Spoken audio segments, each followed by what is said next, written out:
ಸ್ಪಂದನ ವಾಹಿನಿಯ ಸಮಸ್ತ ವೀಕ್ಷಕರಿಗೆ ನಮಸ್ಕಾರ. ನಾನು ಕೀರ್ತಿ. ಡಿಸೆಂಬರ್ 1 ವರ್ಲ್ಡ್ ಏಡ್ಸ್ ಡೇ ಅಂತ ಕರೀತಾರೆ. ಏಡ್ಸ್ ಅನ್ನುವಂಥದ್ದು ಎಲ್ಲರೂ ಭಯ ಪಡುವಂತಹ, ಬೆಚ್ಚಿ ಬೀಳುವಂತಹ, ಎಲ್ಲರೂ ನರಳುವಂತಹ, ನರಳಾಡಿಸುವಂತಹ ಕಾಯಿಲೆ ಏಡ್ಸ್. ಸೊ HIV ಇಂದ ಏಡ್ಸ್ ಈ ಪಯಣ ಬಹಳ ತೀವ್ರವಾಗಿರ್ತದೆ ಹಾಗೂ ಬಹಳ ಭಯಾನಕವಾಗಿರ್ತದೆ. ಆದರೆ ಏಡ್ಸ್ ಬಂದವರನ್ನ ಅಥವಾ HIV ಪೀಡಿತರನ್ನ ಈ ಜಗತ್ತು ನೋಡುವಂತಹ ರೀತಿ ಬಹಳ ಕೆಟ್ಟದಾಗಿರ್ತದೆ. ಬಹುಶಃ ಅವರನ್ನ ಅಸ್ಪೃಶ್ಯರು ಅನ್ನುವಂತೆ, ಅಥವಾ ಏನೋ ದೊಡ್ಡ ಪಾಪ ಮಾಡಿದವರಂತೆ, ಅಥವಾ ಏನೋ ಒಂದು ಕೆಟ್ಟ ಘಟನೆಯಿಂದ ಬಳಲಿದವರಂತೆ ನೋಡುವಂಥದ್ದು ಸಹಜ ಆಗಿದೆ. ಏಡ್ಸ್ ಅಥವಾ HIV ಸೋಂಕಿತರಿಗೆ ಬದುಕುವ ಹಕ್ಕಿಲ್ಲ ಅನ್ನೋ ರೀತಿಯಲ್ಲಿ ಅವರನ್ನು ನಡೆಸಿಕೊಡ್ತಾ ಇರುವಂಥದ್ದು ತಪ್ಪು ಕೂಡ. ಈ ತಪ್ಪುಗಳ ನಡುವೆ ಸರಿಯಾದ ಕೆಲಸವನ್ನು ಮಾಡ್ತಾ HIV ಮಕ್ಕಳ ಪಾಲಿಗೆ ಆಶಾಕಿರಣವಾಗಿರುವಂತಹ ಆಶಾಕಿರಣ ಸಂಸ್ಥೆಯ ಶ್ರೀಮತಿ ಪುಷ್ಪ ಅವರು ನಮ್ಮ ಜೊತೆ ಇದ್ದಾರೆ. ಅವರನ್ನ ಕಾರ್ಯಕ್ರಮಕ್ಕೆ ಸ್ವಾಗತಿಸೋಣ. ನಮಸ್ತೆ ಪುಷ್ಪ ಅವರೇ, ಕಾರ್ಯಕ್ರಮಕ್ಕೆ ಸ್ವಾಗತ. HIV ಮಕ್ಕಳು ಅಥವಾ HIV ಪೀಡಿತರು ಅವರನ್ನ ಕಂಡ ತಕ್ಷಣ ಓಡುವಂತಹ ಈ ಸಮಾಜದ ನಡುವೆ ಅವರ ಪಾಲಿಗೆ ಆಶಾ ಕಿರಣವಾಗಿ ನಿಮ್ಮ ಒಂದು ಸಂಸ್ಥೆ ಇದೆ. ಏನೆಲ್ಲ ಸಂಸ್ಥೆಗಳಿದೆ, ಅನಾಥಾಶ್ರಮ ಇದೆ, ವೃದ್ಧಾಶ್ರಮ ಇದೆ, ಅಥವಾ ಯಾವುದೇ ಸಂಸ್ಥೆ, ಒಂದು ನಾನ್ ಪ್ರಾಫಿಟ್ ಆರ್ಗನೈಸೇಷನ್ಸ್ ಇರ್ಬೋದು, ಅಥವಾ ಯಾವುದೋ ಒಂದು ಒಳ್ಳೆಯ ಉದ್ದೇಶಕ್ಕೆ ಹುಟ್ಟಿಕೊಂಡಂತಹ ಸಂಸ್ಥೆ ಇರ್ಬೋದು. ಇಂತಹ ಸಂಸ್ಥೆಗಳ ನಡುವೆ HIV ಪೀಡಿತ ಮಕ್ಕಳಿಗೋಸ್ಕರ ಒಂದು ಸಂಸ್ಥೆ ಸೃಷ್ಟಿಯಾಗುತ್ತೆ. ಆ ಸಂಸ್ಥೆ ವಿಶೇಷವಾಗಿ ಕಾಣಿಸ್ಕೊಳ್ತದೆ. ಸಂಸ್ಥೆಯ ಉದ್ದೇಶ ಏನು ಅಂತ ತಿಳ್ಕೊಳ್ಳೋದಾದ್ರೆ? ಮುಖ್ಯವಾಗಿ ಸಂಸ್ಥೆಯ ಉದ್ದೇಶ HIV ಬಂದ ಮಕ್ಕಳನ್ನು, ಅವರ ಪಾಲನೆ ಪೋಷಣೆ, ಅವರ ಮುಂದಿನ ಉಜ್ವಲ ಭವಿಷ್ಯಕ್ಕೆ ನಾವು ಆಶಾಕಿರಣವಾಗಿ ಸ್ಪಂದಿಸಬೇಕು ಅನ್ನೋದು ನನ್ನದೊಂದು ಮುಖ್ಯ ಉದ್ದೇಶ ಇತ್ತು. ಆ ಕಾರಣಕ್ಕೆ ಅಂದರೆ ಈಗಾಗಲೇ ನೀವು ಹೇಳಿದಾಗೆ HIV ಬಗ್ಗೆ ಜನರಲ್ಲಿ ಇನ್ನೂ ಸಹ ಸರಿಯಾದ ಮಾಹಿತಿ ಕೊರತೆ ಇದೆ. HIV ಜನರನ್ನು ಒಂದು ಕೀಳರಿಮೆ, ಅಸ್ಪೃಶ್ಯತೆಯಿಂದ ನೋಡುವಂಥದ್ದೆಲ್ಲ ನಮ್ಮ ಗಮನಕ್ಕೆ ಇದೆ.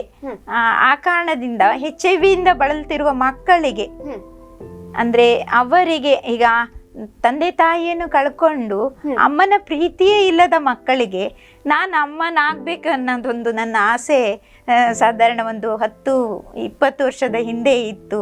ಆ ಕನಸು ನನಗೆ ಈ 5 ವರ್ಷದಿಂದ ನನಗೆ ನನಸು ಮಾಡಲಿಕ್ಕೆ ಸಾಧ್ಯ ಆಗಿದೆ. ಸೊ ಅಮ್ಮ ಆಗಬೇಕು ಅನ್ನುವಂಥ ಒಂದು ಮಾತು ಹೇಳಿದ್ರು ನೀವು. ಮುದ್ದಾಗಿರುವಂತಹ ಕೈ ಕಾಲು ಎಲ್ಲವೂ ಚೆನ್ನಾಗಿರುವಂಥ ಮಕ್ಕಳನ್ನು ನೋಡಿದ ತಕ್ಷಣ ಅಮ್ಮ ಆಗಬೇಕು, ಅವರು ನನ್ನ ಮಕ್ಕಳ ಹಾಗೆ ಅಂತ ಹೇಳುವಂಥ ತಾಯಿಯನ್ನು ನಾನು ನೋಡಿದ್ದೇನೆ, ಇಲ್ಲ ಅಂತ ಹೇಳಲ್ಲ.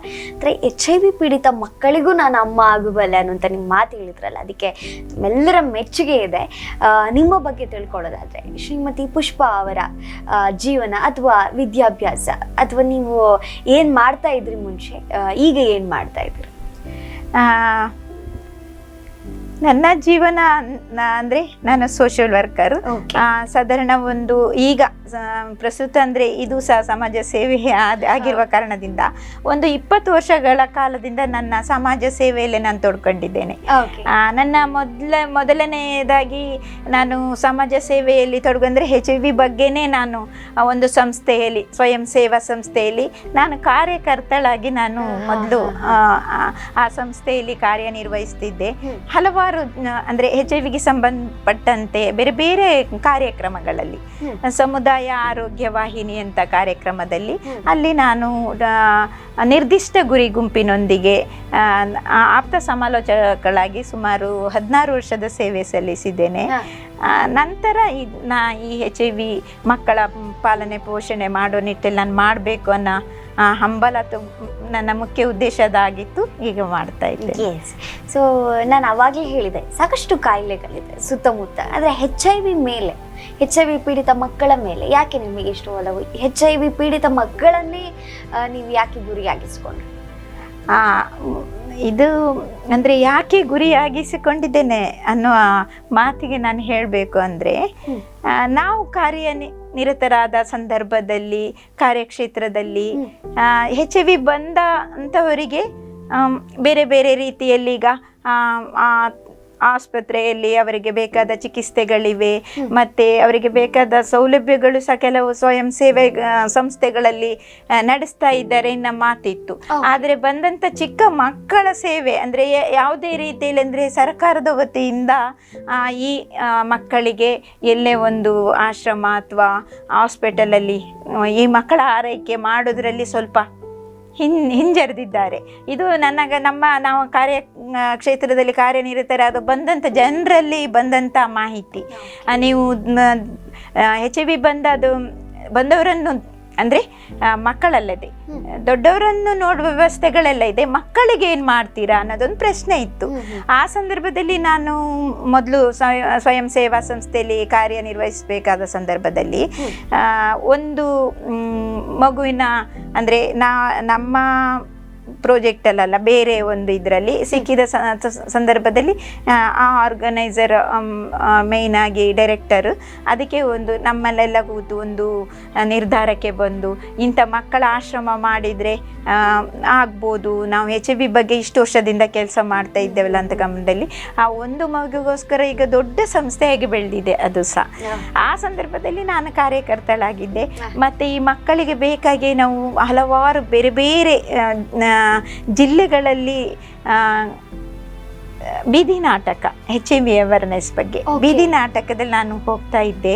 ಆ ಸಂದರ್ಭದಲ್ಲಿ ಸಹ ನನಗೆ ಜನರಿಂದ ಬಂದಂಥ ಮಾಹಿತಿಗಳು ಮಕ್ಕಳ ಬಗ್ಗೆನೇ ಹೆಚ್ಚಿತ್ತು. ಇಂಥ ಸಂದರ್ಭದಲ್ಲಿ ಮತ್ತೆ ನಾನು ಇಲ್ಲಿ ಕೆಲಸ ಮಾಡುವ ಸಂದರ್ಭದಲ್ಲಿ ನಮಗೆ ಸುಳ್ಯ, ಪುತ್ತೂರು, ಬಂಟ್ವಾಳದಲ್ಲಿ ನನ್ನ ಕಾರ್ಯ ಸ್ಥಳವಾಗಿತ್ತು, ಕಾರ್ಯನಿರ್ವಹಿಸ್ತಾ ಇದ್ದಂಥ ಸ್ಥಳದಲ್ಲಿ ನಮ್ಮ ಹಿಂದೆ ಮಾಡುವಂಥ NGOದಲ್ಲೇ ಮಕ್ಕಳ ಮನೆ ಆರಂಭವಾಗಿತ್ತು. ಆ ಸಂದರ್ಭದಲ್ಲಿ ಒಂದು ಮಹಿಳೆ ಸುಳ್ಯದಲ್ಲಿ ಇದ್ದಂಥ ಮಹಿಳೆ ಹಸ್ಬೆಂಡ್ ಡೆತ್ ಆಗಿದ್ರು.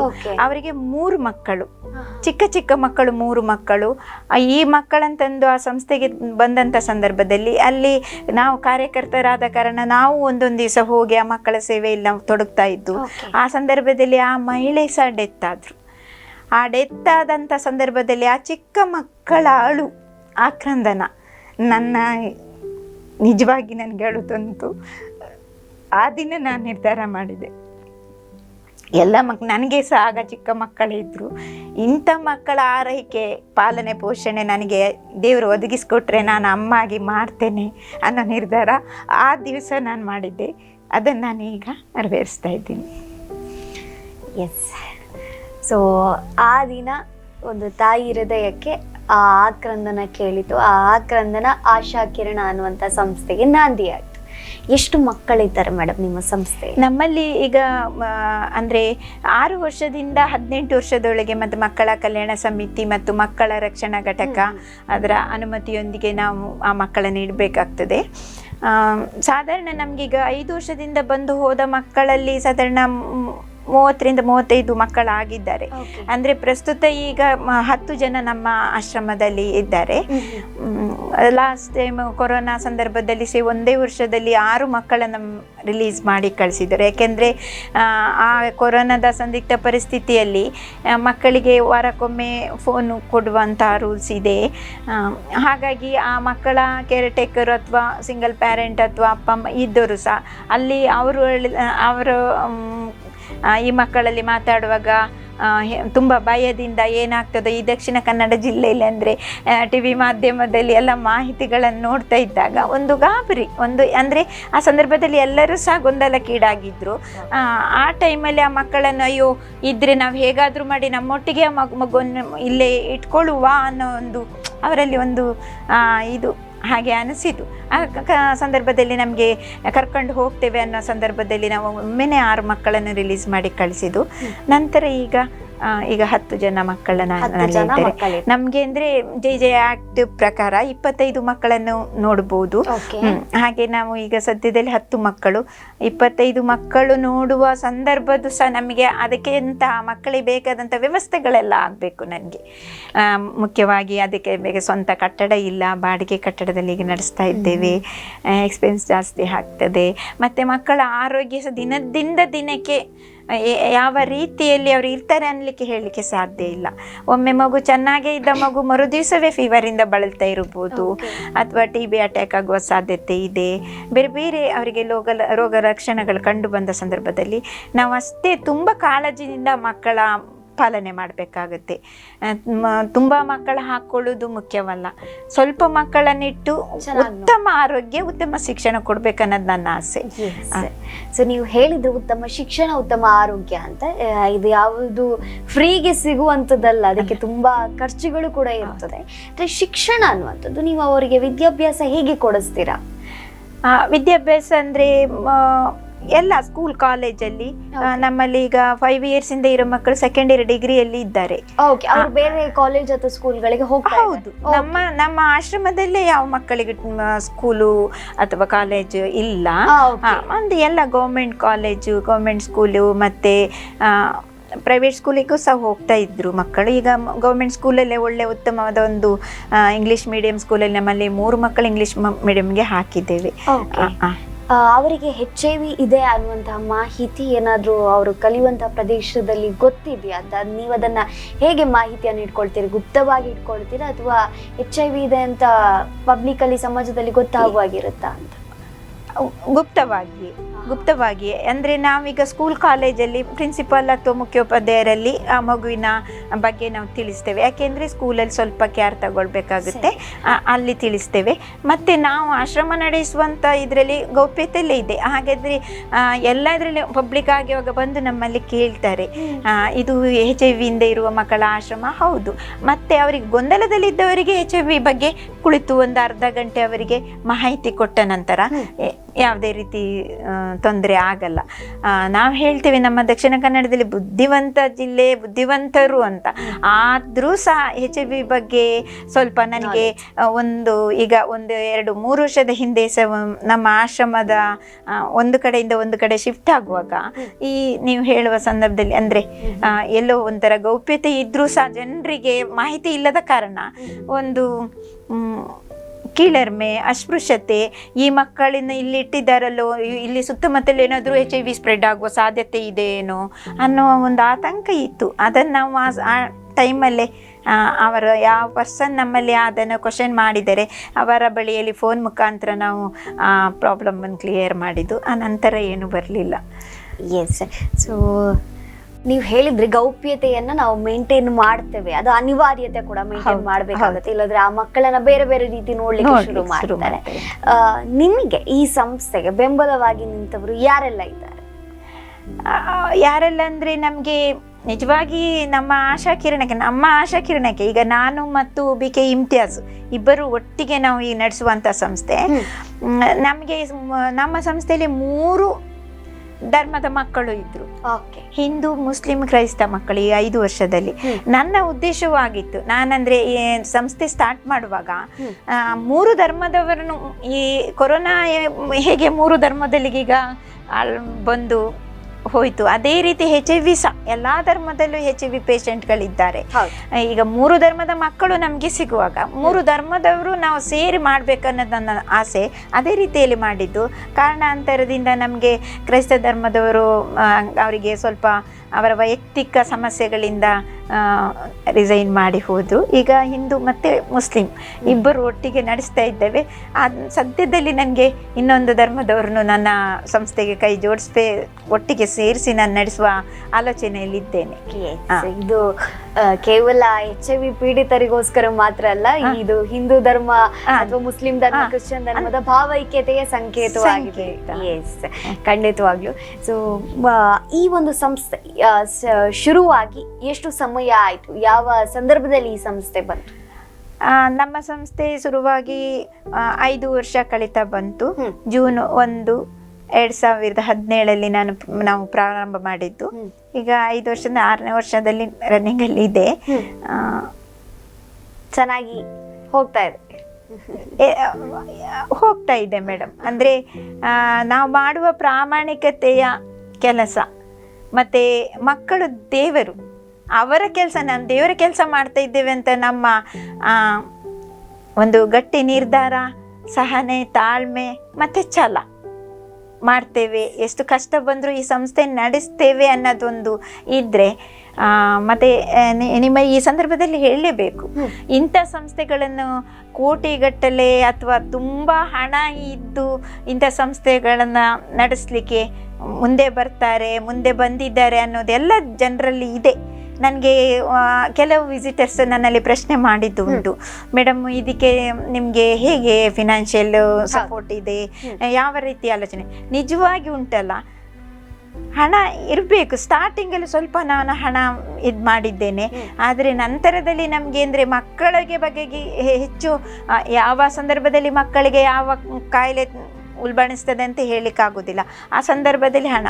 ಆದರೂ ಸಹ ನಮ್ಮ ಸಂಸ್ಥೆ ನಡೆಸುವ ನಿಟ್ಟಲ್ಲಿ ಇಲ್ಲ ಅಂತ ಹೇಳಿದಾಗಲೂ ಅದು ಯಾವ ರೂಪದಲ್ಲಾದರೂ ದೇವರು ಮಾಡಿದ್ದಾರೆ, ವ್ಯವಸ್ಥೆ ಆಗಿದೆ.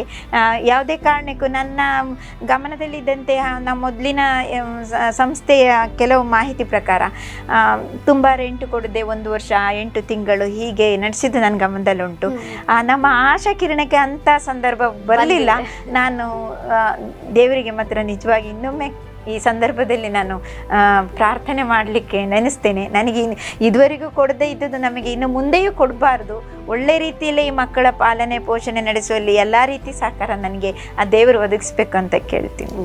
ಬಹುಶಃ ಆಶಾ ಕಿರಣ ಸಂಸ್ಥೆಗೆ ಸ್ವತಃ ಭಗವಂತನೇ ಎಲ್ಲ ರೀತಿಯ ಸಹಕಾರವನ್ನು ಕೊಡ್ತಾ ಇದ್ದಾನೆ ಅಂತ ನಾವು ಹೇಳಬಹುದು. ಸೊ ನಮ್ಮ ಮೇಡಮ್ ಅನ್ನು ನೋಡಿದ ತಕ್ಷಣ ಬಹಳ ಖುಷಿ ಆಗ್ತದೆ. ತಾಯಿ ಹೃದಯ ಅಂತ ಹೇಳಿದ್ರಲ್ಲ, ಅದು ಪ್ರತಿಯೊಂದು ಮಕ್ಕಳ ನೋವಿಗೆ ಕರಗ್ತದೆ ಅಂತ ಹೇಳುವಂಥದ್ದು. ಆದರೆ ನಿಮಗೂ ಒಂದು ಕುಟುಂಬ ಅಂತ ಇರ್ತದೆ. ಈ ಕುಟುಂಬ ಇರುವಾಗ ಇಂಥ ಕೆಲಸಕ್ಕೆ ಸಮಾಜ ಸೇವೆ ಅಂತ ಹೊರಡುವಾಗ, ಅದರಲ್ಲೂ HIV ಮಕ್ಕಳ ಸಮಾಜ ಸೇವೆ ಅಂತ ಹೊರಡುವಾಗ ಯಾವುದೆಲ್ಲ ಒಳ್ಳೆಯ ಒಂದು ಅಭಿಪ್ರಾಯಗಳು ನಿಮಗೆ ಬಂತು, ಅಥವಾ ಯಾರೆಲ್ಲ ಇದಕ್ಕೆ ತಡೆಯಾದ್ರು ಅನ್ನೋದು? ನಮ್ಮ ಕುಟುಂಬದಲ್ಲ, ಇಲ್ಲ ಮೇಡಮ್, ತಡೆ ಅಂತ ಯಾರು ಇಲ್ಲ. ನಾನು ನನ್ನ ಚಿಕ್ಕ ಮಗ 2 ವರ್ಷದಲ್ಲಿ ಇರುವಾಗನೇ ನಾನು ಸೋಷಿಯಲ್ ವರ್ಕರು, ಸಮಾಜ ಸೇವೆಯಲ್ಲಿ HIV ಬಗ್ಗೆ ಕೆಲಸ ಮಾಡಲಿಕ್ಕೆ ನನ್ನ ಒಂದು ತಿಂಗಳಲ್ಲಿ ನಾನು 15 ದಿವಸ ಮನೆಯಲ್ಲಿ ಇರ್ತಾ ಇದ್ದೆ, 15 ದಿವಸ ಹೊರಗಡೆಯಲ್ಲೇ ಇದೇನು ಬೀದಿ ನಾಟಕ, ಅವೇರ್ನೆಸ್ ಪ್ರೋಗ್ರಾಮ್ ಹಾಗೆ ಎಲ್ಲ ಹೋಗ್ತಾ ಇದ್ದೆ. ಅದರಲ್ಲಿ ನನ್ನ ಹಸ್ಬೆಂಡ್ ಸಹಕಾರ ತುಂಬ ಇತ್ತು. ಮಕ್ಕಳು ಈಗ ಬೆಳೆದು ದೊಡ್ಡ ಮಗ ಅವನು ಫ್ಯಾಷನ್ ಡಿಸೈನರ್ ಮಾಡಿ ಒಂದು ಟ್ಯಾಟೋನೇಷನ್ ಸ್ಟುಡಿಯೋ ಹಾಕಿದ್ದಾನೆ. ಅದರಲ್ಲಿ ಬಂದಂತ ಆದಾಯದಲ್ಲಿ ನನಗೆ ಸಹ ನನ್ನ ಸಂಸ್ಥೆಗೆ ಹೆಲ್ಪ್ ಮಾಡ್ತಾ ಇದ್ದೇನೆ. ಸಣ್ಣ ಮಗ ಪಾರ್ಟ್ ಟೈಮ್ ಆಗಿ ನನ್ನೊಟ್ಟಿಗೆ ಇದ್ದಾನೆ. ಹೇಳಲಿಕ್ಕೆ ಆಗೋದಿಲ್ಲ ಮೇಡಮ್, ಸಂಸ್ಥೆ ನಾವು ಹುಟ್ಟು ಹಾಕಿದ ನಂತರ, ನಾನು ಇಲ್ಲದ ನಂತರ ಇದು ಸರಾಗವಾಗಿ ಮುಂದುವರಿಬೇಕು. ಇದಕ್ಕೆ ನಾನು ನನ್ನ ಮಕ್ಕಳು ರೆಡಿಯಾಗಿ ಇದ್ದರೆ ಯಾವುದೇ ತೊಂದರೆ ಇಲ್ಲ. ಸೇಮ್ ಹಾಗೆ ನನ್ನ ಆತ್ಮೀಯರಾದ IBK ಇಮ್ತಿಯಾಜ್ರವರು, ಅವರ ಉದ್ದೇಶ ಸಹ ಹಾಗೆ ಇದೆ. ಅವರ ನಂತರ ಅವರ ಮಕ್ಕಳು ಅಥವಾ ಅವರ ಪತ್ನಿ ಸಹ, ಅವರಿಗಿಂತನೂ ಅವರ ಪತ್ನಿ ತುಂಬ ಆಸಕ್ತರು, ನಮ್ಮ ಸಂಸ್ಥೆ ಬಗ್ಗೆ ಹೆಚ್ಚು ಕಾಳಜಿ ವಹಿಸ್ತಾರೆ. ಏನಿಲ್ಲ ಅಂತ ಹೇಳಿದಾಗ ಬಂದು ಆಗಾಗ ಯಾವ ವಿಷಯದಲ್ಲಿ ಏನಾಗಿದೆ ಅಂತ ಚರ್ಚೆ ಮಾಡ್ತಾರೆ. ಈ ರೀತಿಯಲ್ಲಿ ಇದೆ. ತಾಯಿ ಅಂತ ಮಕ್ಕಳು ಅಂತ ಹೇಳಬಹುದು. ನಿಮ್ಮ ಸೇವೆಯನ್ನ ಮುಂದುವರಿಸುವಲ್ಲಿ ನಿಮ್ಮ ಮಕ್ಕಳ ತುಂಬಾ ಸಹಕಾರ ಇದೆ, ಅದನ್ನು ನಾವು ಕೂಡ ಮೆಚ್ಚಿಸ್ತೇವೆ. ಮೇಡಮ್, ನಿಮ್ಮ ಜೊತೆ ಮಾತುಕತೆ ಮುಂದುವರಿಸೋದು ಒಂದು ಪುಟ್ಟ ವಿರಾಮ. ನೋಡಿದ್ರಲ್ಲ ವೀಕ್ಷಕರೇ, HIV ಮಕ್ಕಳಿಗೆ ಆಶಾ ಕಿರಣ, ಬೆಳಕಾದಂತಹ ಒಂದು ತಾಯಿ ಹೃದಯ ಇವತ್ತು ನಮ್ಮ ಜೊತೆ ಇದೆ. ಮಾತುಕತೆ ಮುಂದುವರಿಸೋಣ ಒಂದು ವಿರಾಮದ ನಂತರ.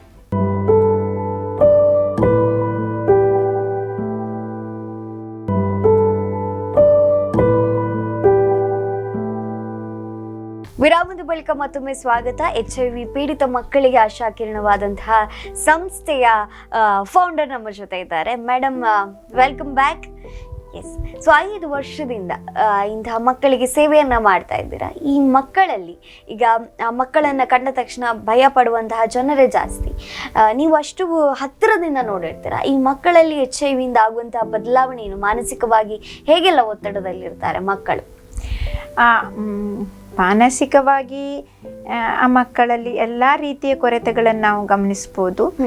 ಮಕ್ಕಳಿಗೆ ಹೆಚ್ಚು ಅಂದರೆ ಜ್ಞಾಪಕ ಶಕ್ತಿಯ ಕೊರತೆ ಇರ್ತದೆ, ಕಣ್ಣಿನ ದೃಷ್ಟಿಯ ಕೊರತೆ, ಮತ್ತು ಕಿವಿ ಇದು ಸ್ವಲ್ಪ ಸಮಸ್ಯೆ. ಅಂದರೆ ಆಗಾಗ ಅವರಿಗೆ ವೈದ್ಯರಲ್ಲಿ ತಪಾಸಣೆ ಮೂಲಕ ಅವರು ಸ್ವಲ್ಪ ಇದಾಗ್ತಾರೆ. ಮತ್ತು ಹೆಚ್ಚು ಮುಖ್ಯವಾಗಿ ಅವರಿಗೆ ಆರೋಗ್ಯ ಇಂಪಾರ್ಟೆಂಟ್ ಆಗಿರ್ತದೆ. ಆ ಕಾರಣದಲ್ಲಿ ಹೆಚ್ಚು ಯಾವುದೇ ರೀತಿಯಲ್ಲಿ ಈಗ ಓದುವ ನಿಟ್ಟಲ್ಲಿ ಸಹ ಹೆಚ್ಚು ಒತ್ತಡ ಹಾಕುವ ಹಾಗಿಲ್ಲ. ಮತ್ತು ನಮಗೆ ಸ್ಕೂಲಲ್ಲಿ ಕಂಪ್ಲೇಂಟ್ ಬಂದಾಗ ನಾವು ಮತ್ತೆ ಅವರಲ್ಲಿ ಸ್ಕೂಲ್ ಟೀಚರ್ಸಲ್ಲೆಲ್ಲ HM ಅಲ್ಲಿ ಹೇಳ್ತೇವೆ, ನಮ್ಮ ಮಗುವಿನ ಆರೋಗ್ಯ ಮುಖ್ಯ ಅಂದರೆ ಎಜುಕೇಷನ್ ಇಂಪಾರ್ಟೆಂಟು, ಆದರೂ ಸಹ ಹೆಚ್ಚು ಇದು ಮಾಡಲಿಕ್ಕೆ, ಯಾಕೆಂದರೆ ಅವರು ತಗೊಳ್ಳುವ ಟ್ರೀಟ್ಮೆಂಟಲ್ಲಿ ಟ್ಯಾಬ್ಲೆಟ್ ಮಾರ್ನಿಂಗ್ ಇರ್ತದೆ ಮತ್ತು ನೈಟು, ಅದು ಆ ಟ್ರೀಟ್ಮೆಂಟ್ ತಗೊಂಡ ನಂತರ ಹೆಚ್ಚು ನಿದ್ರೆ ಬರುವ ಸಾಧ್ಯತೆಗಳಿದೆ. ಹಾಗೆ ಆ ಮಗು ಕಲಿಬೇಕು ಅನ್ನೋ ಆಸಕ್ತಿಯಲ್ಲಿ ಹೋದರೂ ಸಹ ಅಲ್ಲಿ ನಿದ್ರೆ ಬಂದಾಗ ಆ ಮಗುವಿಗೆ ಅಡೆತಡೆ ಆಗುವ ಸಾಧ್ಯತೆ ಹೆಚ್ಚು. ಆದರೂ ಸಹ ಪರವಾಗಿಲ್ಲ, ಚೆನ್ನಾಗಿ ಕಲಿತಾರೆ. ಈಗ ನೀವು ಶಿಕ್ಷಣ, ಆರೋಗ್ಯ ಇದೆರಡನ್ನ ಬ್ಯಾಲೆನ್ಸ್ ಮಾಡ್ತಾ ಇದ್ದೀರಾ. ಆದ್ರೆ ನಿಮ್ಮ ಈ ಸಂಸ್ಥೆಯಲ್ಲಿ ಬಹುಶಃ ಎಷ್ಟು ಜನ ಇದ್ದಾರೆ ಈ ಮಕ್ಕಳನ್ನ ನೋಡ್ಕೊಳ್ಳಿಕ್ಕೆ ಅಂತ? ಸಂಸ್ಥೆಯಲ್ಲಿ ಏನಾದ್ರೂ ಸಿಬ್ಬಂದಿಗಳಿದ್ದಾರಾ? ಇದ್ದಾರೆ ಮೇಡಮ್, ಟೋಟಲಿ. ಮತ್ತೆ ಈ ಸಂದರ್ಭದಲ್ಲಿ ನಾನು ಹೇಳ್ಬೇಕಂದ್ರೆ ನನಗೇನು ಇದಾಗುದಿಲ್ಲ. ನಾನು ಫೌಂಡರು, ನಾನು ಡೈರೆಕ್ಟರ್ ಅಂತ ನಾನು ಚೇರಲ್ಲಿ ಕೂತ್ಕೊಳ್ಳೋದಿಲ್ಲ.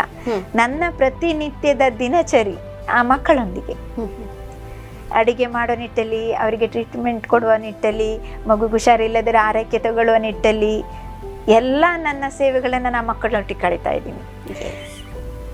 ಈಗ ಮಕ್ಕಳು ಅಂತ ಹೇಳಿದ ತಕ್ಷಣ ಯಾವ ಏಜ್ನ ಮಕ್ಕಳು ನಿಮ್ಮ ಸಂಸ್ಥೆಯಲ್ಲಿ ಇದ್ದಾರೆ? ನಮ್ಮಲ್ಲಿ 6 ವರ್ಷದ ನಂತರ 6 ವರ್ಷದಿಂದ 18 ವರ್ಷ ತನಕ ನಮಗೆ CWC ಪರ್ಮಿಷನ್ ಇರುವಂಥದ್ದು. ನಮ್ಮ ಸಂಸ್ಥೆಯಲ್ಲಿ ಮತ್ತೆ ನಾನು ಬೈಲೋಸ್ ಮಾಡುವಾಗ ನನ್ನ ಹಿಂದಿನ ಸಂಸ್ಥೆಯಲ್ಲಿ ನಾನು ಗಮನಿಸಿದ ಹಾಗೆ 18 ವರ್ಷ ತನಕ ಆ ಮಕ್ಕಳನ್ನು ನಾವು ಕೇರ್ ತಗೊಳ್ತೇವೆ. ಈಗ ಒಂದು ಮಗು 6 ಇಯರ್ಸಿಂದ ಬಂದು ಮಗುನೇ 18 ವರ್ಷ ತನಕ ನಮ್ಮ ಪಾಲನೆ ಪೋಷಣೆಲ್ಲ ಮಗುವನ್ನು ಬೆಳೆಸ್ತೇವೆ. 18 ವರ್ಷ ನಂತರ ಆ ಟೀನ್ ಏಜಲ್ಲಿ ಅವರನ್ನು ಹೊರಗಡೆ ಯಾರೂ ಇಲ್ಲದ, ಕೇರ್ಟೇಕರೇ ಯಾರೂ ಇರುವುದಿಲ್ಲ. ಆ ಒಂದೇ ಮಗು ಹುಡುಗ ಇರ್ತಾನೆ, ಬಾಯ್ಸ್ ತಕ್ಕೊಂಡಾಗ ಅಥವಾ ಗರ್ಲ್ಸ್ ಆದರೂ. ಆ ಸಂದರ್ಭದಲ್ಲಿ ಒಳ್ಳೆ ದಾರಿ ಹಿಡಿದ್ರೆ ಓಕೆ, ಅಂದರೆ ಎಲ್ಲಾದರೂ ರೂಟು ಚೇಂಜ್ ಆಯಿತು ಅಂದರೆ ನಮ್ಮ ಗಮನಕ್ಕೂ ಬಂತು. ಆ ಸಂದರ್ಭದಲ್ಲಿ HIV ನಿಂದ ಬಳಲ್ತಿರ್ತಾರೆ, ಮತ್ತು ಬೇರೆ ಬೇರೆ ಆ್ಯಕ್ಟಿವಿಟಿಯಲ್ಲಿ ತೊಡಗುವ ಸಂದರ್ಭದಲ್ಲಿ ಅವರಿಂದ ಹೆಚ್ಚು ಅಪಾಯ ಇದೆ ಅನ್ನೋ ಏನೋ ಒಂದು ನನಗೆ ಒಂದು ಚಿಕ್ಕದೊಂದಿತ್ತು, ಅಂದರೆ ಸಂಶಯ. ಆ ನಿಟ್ಟಲ್ಲಿ ನಾನೊಂದು ನಾವು ಮಾಡುವಾಗ ಒಂದು ಮೆನ್ಷನ್ ಮಾಡಿದ್ದು, ಯಾರೂ ಇಲ್ಲದ ಮಕ್ಕಳಿಗೆ, ಈಗ ನನ್ನಲ್ಲಿ ಆಲ್ರೆಡಿ 20 ಇಯರ್ಸ್ದ ಒಂದು ಹುಡುಗ ಇದ್ದೇನೆ, ಅಂದರೆ CWC ವಿಶೇಷ ಅನುಮತಿ ತಕ್ಕೊಂಡು ನಮ್ಮ ಆ ಮಗು ನಮ್ಮ ಸಂಸ್ಥೆಗೆ ಹ್ಯಾಂಡ್ ಓವರ್ ಮಾಡಿಸಿಕೊಂಡು ಆ ಮಗುನ ಹೈಯರ್ ಎಜುಕೇಷನ್ನು, ನೆಕ್ಸ್ಟ್ ಫ್ಯೂಚರ್ ಬಗ್ಗೆ ಹೆಚ್ಚು ಆಲೋಚನೆ ಮಾಡುವ ನಿಟ್ಟಲ್ಲಿ, ಒಂದು ವೇಳೆ ನೆಕ್ಸ್ಟ್ ಅವನಿಗೆ ಮ್ಯಾರೇಜ್ ಮಾಡುವುದು ಅಥವಾ ಯಾವುದಾದ್ರೂ ಜಾಬ್ ಕನೆಕ್ಟ್ ಮಾಡಿಕೊಡುವಂಥದ್ದು, ಇಂಥ ಆಲೋಚನೆಗಳಿದೆ ಮೇಡಮ್. ಎಸ್, ನೀವೊಂದು ವಿಚಾರ ಹೇಳಿದ್ರಿ, ಮುಂದೆ ಅವರಿಗೆ ಮ್ಯಾರೇಜ್ ಮಾಡುವಂಥದ್ದು ಅಂತ. HIV ಪೀಡಿತರಿಗೆ ಮ್ಯಾರೇಜ್ ಮಾಡುವಂಥದ್ದು ಬಹಳ ಡೇಂಜರಸ್ ಕೂಡ. ಯಾವ ರೀತಿ ಅದಕ್ಕೆ ನೀವು ಕ್ರಮಗಳನ್ನು ತಗೊಳ್ತೀರಾ?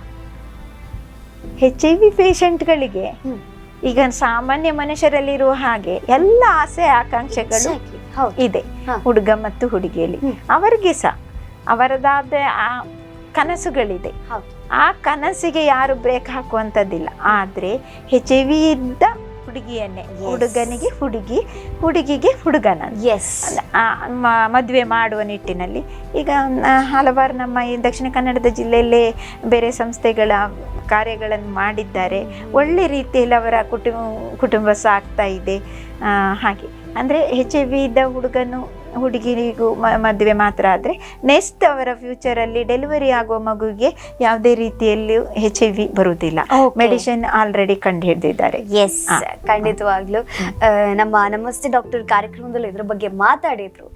HIV ಪೀಡಿತರು ಅಂಥದ್ದೇ HIV ಪೀಡಿತರ ಗಂಡು ಅಥವಾ ಹೆಣ್ಣನ್ನ ನೋಡಿಕೊಂಡು ಮದುವೆ ಆಗ್ತಾರೆ ಅನ್ನೋದು, ಅದು ಕೂಡ ಬೆಸ್ಟ್ ಸೊಲ್ಯೂಷನ್. ಇಲ್ಲದಿದ್ರೆ 18 ವರ್ಷ ಆದ ನಂತರ ಈ ಮಕ್ಕಳನ್ನ ಹೊರಗಡೆ ಬಿಟ್ರೆ ಅವರಿಗೆ ನಿಜವಾಗ್ಲೂ ಆ ವಯಸ್ಸಿನಲ್ಲಿ ಏನೆಲ್ಲ ಅಟ್ರಾಕ್ಷನ್ ಆಗುತ್ತೆ ಅದು ಖಂಡಿತವಾಗ್ಲೂ ಆಗೇ ಆಗುತ್ತೆ. ಅದರಿಂದ ಅಪಾಯಗಳು ಇದೆ ಅಂತ ನೀವು ಕಂಡುಹಿಡಿದಿದ್ದೀರಿ.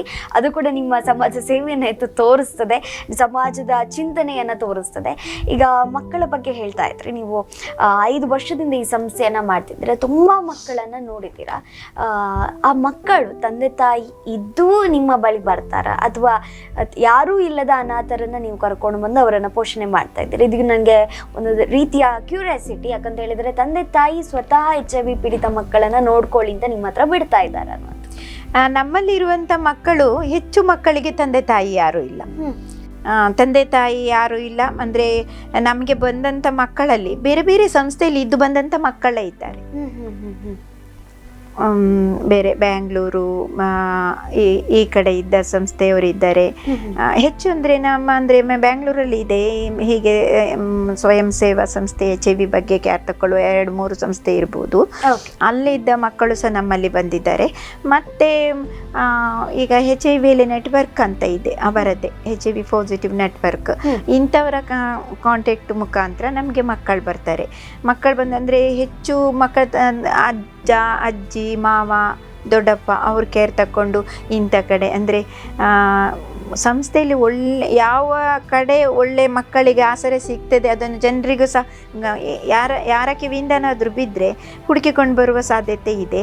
ನಮ್ಮಲ್ಲಿ ನಿಜವಾಗಿ ಆಶಾಕಿರಣಕ್ಕೆ ಹಾಗೆ ಬಂದ ಮಕ್ಕಳು ಹೆಚ್ಚು ಇದ್ದಾರೆ, ಕಳಿಸಿದ ಮಕ್ಕಳು. ಈಗ 1.5 ತಿಂಗಳಾಯಿತು. ನಮ್ಮ ಸನಿಹದ ಸಂಸ್ಥೆ ಹೆಸರು ಹೇಳಲಿಕ್ಕಿಲ್ಲ ನಾನು. ಇಲ್ಲೇ ನಮ್ಮ ದಕ್ಷಿಣ ಕನ್ನಡ ಜಿಲ್ಲೆಯಲ್ಲೇ ಇದ್ದಂಥ ಮಕ್ಕಳ HIV ಮಕ್ಕಳದೇ ಸಂಸ್ಥೆ. ಅಲ್ಲಿದು ಮಗು CWCಗೆ ಬಂದಾಗ ಮಗುವನ್ನು ಬಿಜಾಪುರದ ಮಗು ಹೋಗುವ ಸಂದರ್ಭದಲ್ಲಿ ಅಂದರೆ ಸ್ವಲ್ಪ ಸಮಯ ಅಂದರೆ ಅಲ್ಪಾವಧಿ ಮೇರೆಗೆ ನಮ್ಮಲ್ಲಿ ಇರಲಿಕ್ಕೆ ಕಳಿಸಿದ್ದಾರೆ. ನಾನು ಆ ಮಗುವಲ್ಲಿ ಕೂತ್ಕೊಂಡು ಮಾತಾಡುವಾಗ ಅಂದರೆ 9th ಸ್ಟ್ಯಾಂಡರ್ಡ್ ಅವನು ಮಾತಾಡುವಾಗ ಅವನಲ್ಲಿ ನನಗೆ ಅನಿಸಿತು, ನಮ್ಮಲ್ಲಿರುವ ಮಕ್ಕಳಿಗಿಂತ ಆ ಮಗು ಎಲ್ಲ ರೀತಿಯಲ್ಲಿ ಸಹ ಒಳ್ಳೆ ಬುದ್ಧಿ ಮತ್ತು ಅವನಿಗೆ ಇರುವ ಆಸಕ್ತಿಗಳು, ಅವನಲ್ಲಿ ಇರುವ ನೋವುಗಳ ಬಗ್ಗೆ ನನ್ನಲ್ಲಿ ಅರ್ಥ ಮಾಡಿಸಿಕೊಂಡೆ. ಅದಕ್ಕೆ ಸ್ಪಂದನೆ ಮಾಡಿದೆ ನಾನು, ಮಗ ಹೀಗಾದರೆ ಹೀಗೆ ಈ ರೀತಿಯಿಂದೆಲ್ಲ ನೀನು ಆಲೋಚನೆ ಮಾಡಿದೆ, ನೀನು ಒಳ್ಳೆಯದಾಗಿ ಎಜುಕೇಷನ್ ಕಂಟಿನ್ಯೂ ಮಾಡ್ತೀಯ ಹೀಗೆ ಹೇಳುವಾಗ ಅವನಮ್ಮ ನಾನು ಇಲ್ಲೇ ಇರ್ತೇನೆ ಅಂತ ಹೇಳಿ ಅವನ್ನ ಅಡ್ಮಿಷನ್ ಮಾಡಿದ್ದೇನೆ, ಸ್ಕೂಲ್ಗೆ ಹೋಗ್ತಾ ಇದ್ದೇನೆ. ತುಂಬ ಖುಷಿಯಾಗಿದ್ದಾನೆ.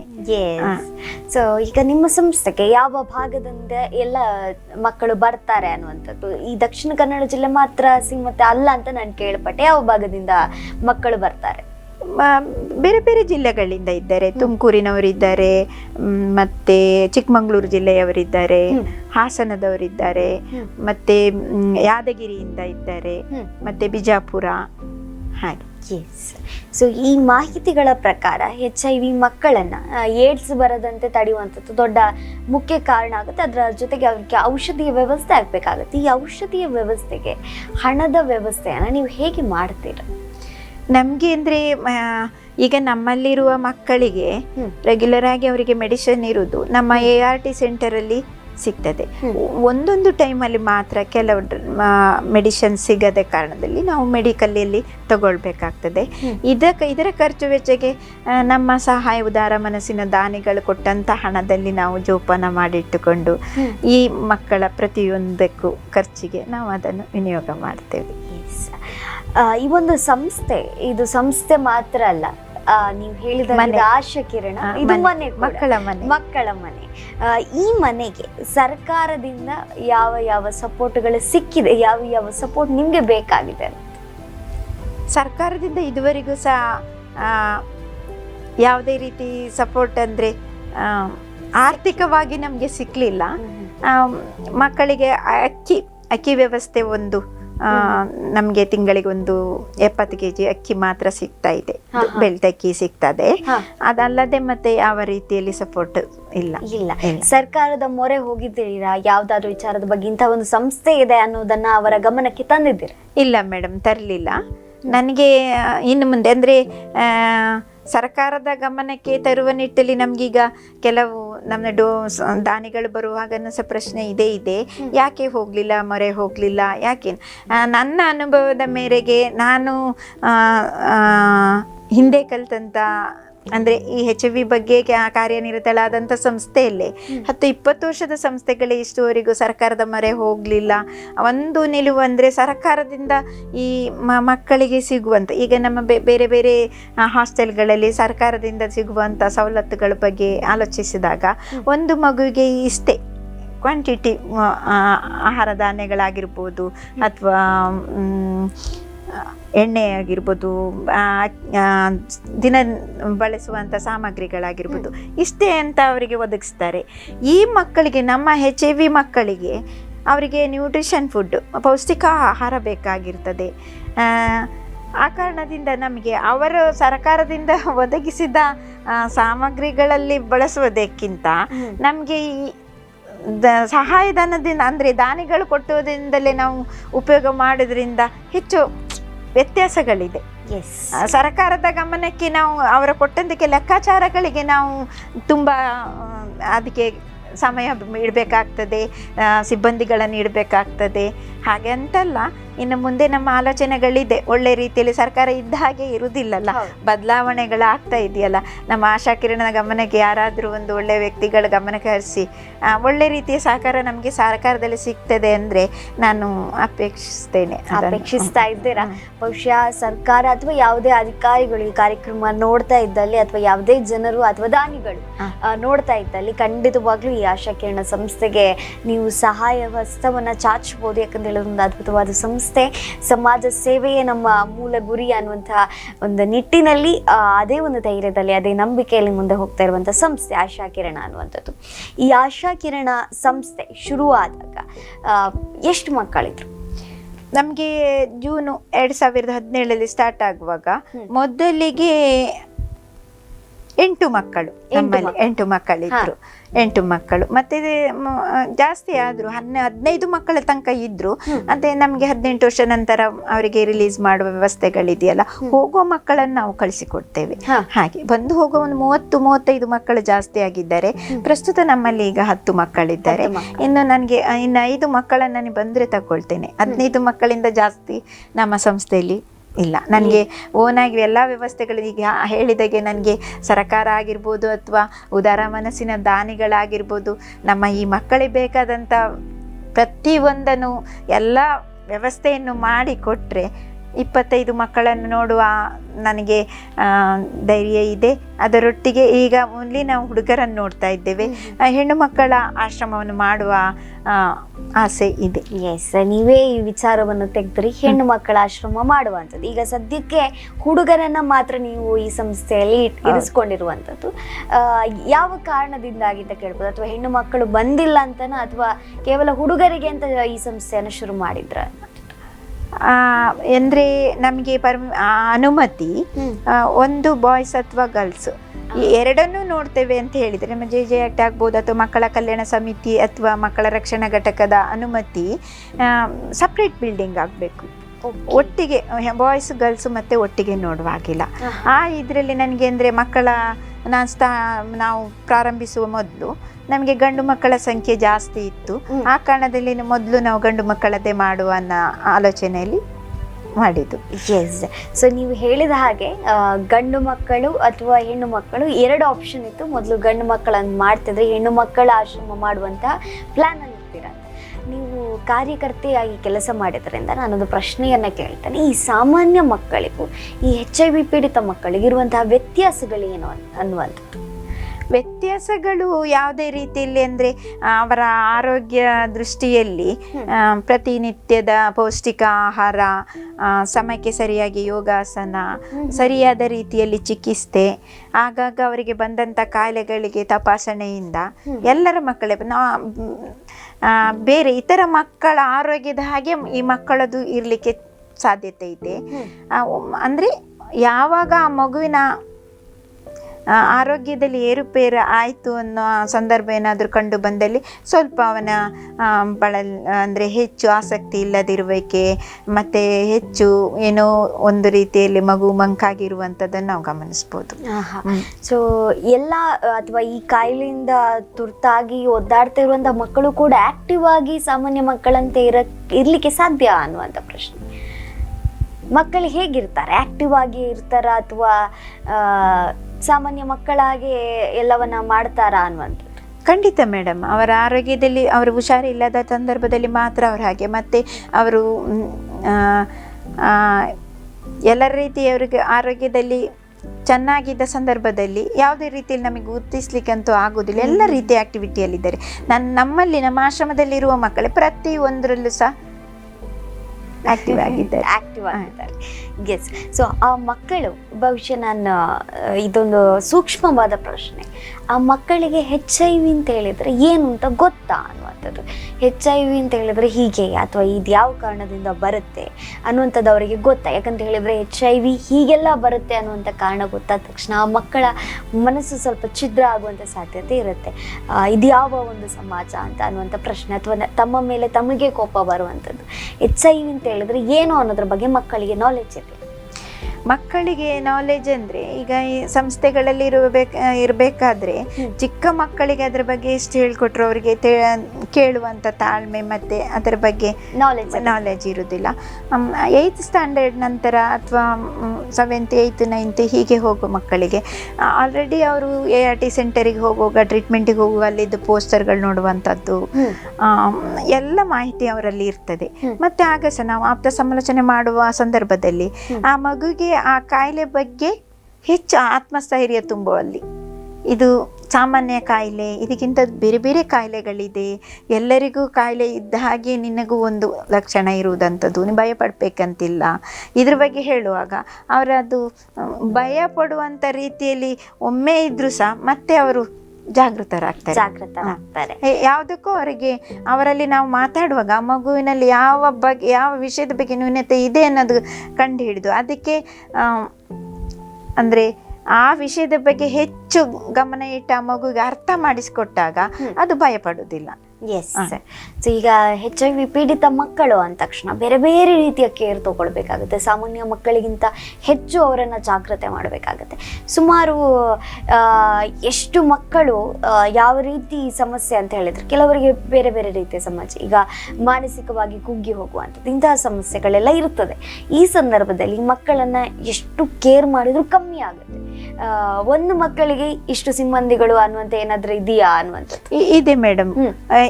ಅದು ಪ್ರತಿಯೊಂದು ಸಂಸ್ಥೆಯಲ್ಲಿ ಸಹ ನೀವು JJ ಆ್ಯಕ್ಟ್ ಮತ್ತು ಚೈಲ್ಡ್ ರೈಟ್ಸ್ ಮತ್ತು ನಮ್ಮ ಚೈಲ್ಡ್ ವೆಲ್ಫೇರ್ ಕಮಿಟಿ ಮತ್ತು ಮಕ್ಕಳ ರಕ್ಷಣಾ ಘಟಕ ಅವರದ ರೂಲ್ಸ್ ಆಗಿ ಇಂತಿಷ್ಟು ಮಕ್ಕಳಿಗೆ ಇಂತಿಷ್ಟೇ ಸಿಬ್ಬಂದಿಗಳು ಇರಬೇಕು ಅನ್ನೋದುಂಟು. ಆಲ್ರೆಡಿ ನಮ್ಮಲ್ಲಿಗ ಇರುವ 10 ಮಕ್ಕಳಿಗೆ ಆಲ್ರೆಡಿ ನಾವು 4 ಜನ ಸಿಬ್ಬಂದಿಗಳೇ, ನಾನು ಸಹ ಒಟ್ಟಿಗೆ ಸೇರಿ ಸಿಬ್ಬಂದಿ ಅಂತ ಹೇಳ್ಬೋದು. ಪಾರ್ಟ್ ಟೈಮ್ ಜಾಬ್ ಮಾಡುವವರನ್ನು ನಾವು ಇಟ್ಕೊಳ್ತೀವಿ. ಎಸ್ ಮೇಡಮ್, ನಿಮ್ಮ ಜೊತೆ ಮಾತುಕತೆ ಮುಂದುವರೆಸೋದೊಂದು ವಿರಾಮದ ನಂತರ. ಎಸ್, ನೋಡಿದ್ರಲ್ಲ ವೀಕ್ಷಕರೇ, ಇಂತಹ ಮಕ್ಕಳನ್ನು ಯಾವ ರೀತಿ ಕೇರ್ ಮಾಡಬೇಕು, ಜಾಗೃತ ಮಾಡಬೇಕು, ಅಥವಾ ಈ ಸಂಸ್ಥೆಗೆ ಯಾವ ರೀತಿ ನಾವು ಕೂಡ ಜೊತೆಯಾಗಿ ಈ ಸಂಸ್ಥೆಯ ಒಳಿತಿಗೆ ಅಥವಾ ಈ ಸಂಸ್ಥೆಯ ಉದ್ದೇಶಕ್ಕೆ ಕಾರಣ ಆಗ್ಬೋದು ಅನ್ನುವಂಥದ್ದನ್ನು ಮಾತಾಡೋಣ ಒಂದು ವಿರಾಮದ ನಂತರ.